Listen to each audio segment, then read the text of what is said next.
Welcome to our Gardener's Calendar section here at Growing Wisdom, and this is where we go over sort of the things you're supposed to do each month. You want to put down your fall fertilizer for the season. If you are liming your lawn, get that down early in the month. And also begin to mow the lawn just a little bit lower. That'll help you to rake and clean things up off the lawn. If you've got a water garden, it's a good idea to bring in some of those tender plants. I winter over many of the plants in my water garden, and I put them inside. Some go down in the basement. Some of you will begin to get your first frost and freeze this month. And once that happens, your perennials will die back. It's a good idea as they begin to die back to cut them back to the ground. Take that material, if it's healthy, put it in the compost pile.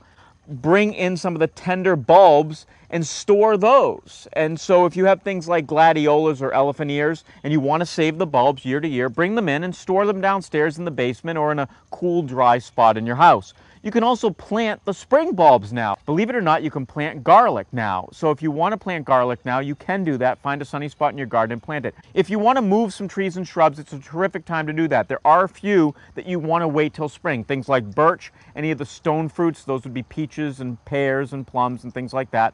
Also oaks, you do not want to move in the fall, you want to move them in the spring. But other trees and shrubs, you can move them now. You can start dividing and moving perennials now. Just keep them watered in. Weeds now are putting out seeds that will actually seed new weeds for next year. So if you get those weeds up and you discard them, put them away somewhere where they're not going to be able to seed, that will actually help you so you won't have to weed as much next year. Chop up your leaves and use them as a mulch in the garden. Don't just throw them down because they'll tend to mat down and they can rot things. Ornamental grasses, I actually tie them up.